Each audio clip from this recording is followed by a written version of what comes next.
Sa morning, yung kasama sa routine ko, yung vitamin C, after ng facial wash, moisturizer. Tapos sa gabi, ginagamit ko naman ng Hydro Serum.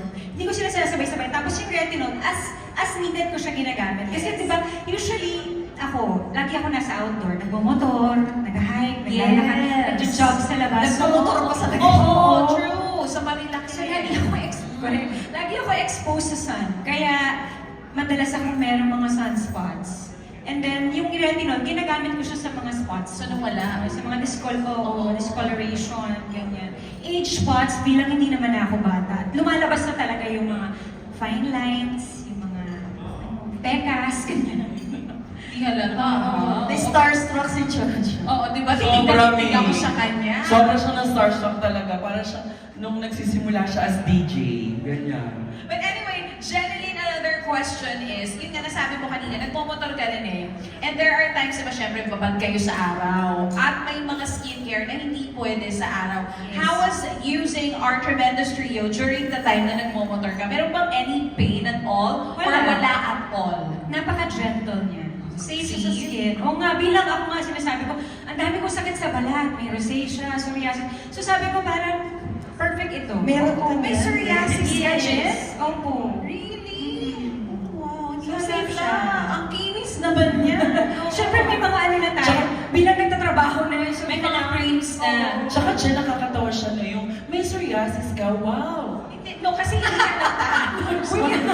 What I mean is, with wow, is kasi alam natin yung condition na psoriasis, right? And kapag nakita mo siya online, pag ginugol niyo siya, guys, tignan niyo. Kaya nagulat ako kasi hindi halata sa'yo. Kaya na-manage na naman. Oo. Sa tamang skincare, tamang Yes. gamot. So, very choosy ka and picky when it comes to skincare. Kasi, sensitive yung skin Yes. mo. Ngayon, ang pinaka-active ko talaga yung rosacea. Yung may mga malalaki akong pula-pula. Mga pula-pula. Tsaka pag kay Jetlyn, ang ganda ng mga names.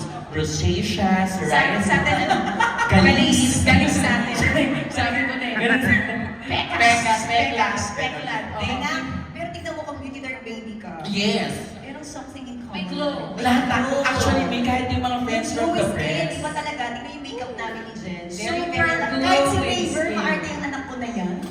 Alam mo kung maganda yung skin ni Raver, ah. Aminin mo, anak. Mas maganda skin mo ngayon compared before, Ray. Iba mag-alaga ang beauty derm. Yes. So kung ngayon nakikita nyo na napaka-fresh ni Jen, mas fresh pa sa beauty derm yan. Totoo yan. At mas fresh to pag nagtanong na yung mga friends. Eto na, fresh, Tama, kaya diba? tawagin na natin ang press Totoo. Ito na ang fresh na press na question. na magtatanong sa atin mula sa Hype Mania.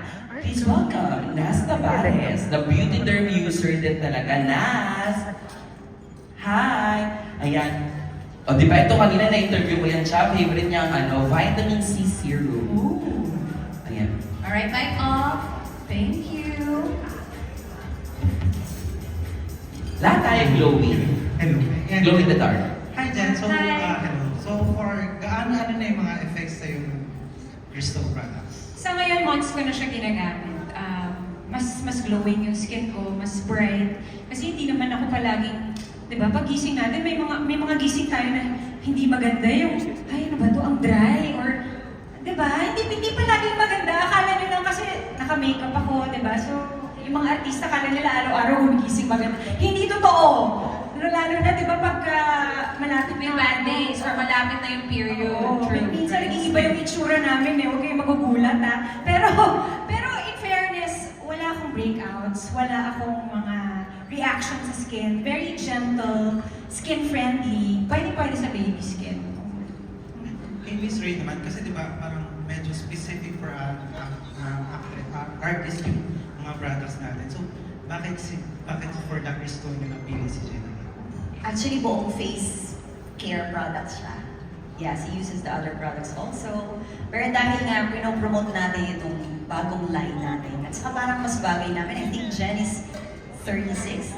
37 She's 37, I'm 43. Diba? Dapat talaga yung owner at saka endorser, dapat nakikita mo na, ay, effective pala. Kasi pag nakikita ka, diba, ay gagamit nga ako. Kasi gusto ko na maging bagets pa rin, gaya ni Miss Jen and Miss Rhea. Kaya dapat yung kinukuha nating endorser, alam mo na mahal ang produkto mo at alam mo na ginagamit talaga nila. Kaya I'm very proud of my ambassadors, even mga lalaki yan, si Raver, sobra. And then talagang months bago namin kinuha si Miss Jen, sabi ko, ayoko kasi ng my beauty derm baby na mas makatotohanan kasi eh.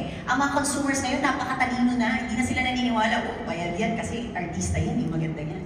Pero pag makikita mo talaga na nararamdaman nila yung love, na kahit i-story mo lang na ginagamit talaga nila, mas kapanipaniwala, naniniwala yung market at bumibili sila. So I think ang perfect face for this products ay si Miss Jen. Thank you. Thank you. Maraming salamat kay Naz ng Hype Manila. Susunod naman na magtatanong ay mula sa Hataw, Kuya John Fontanilla. Kasama rin natin to sa radyo.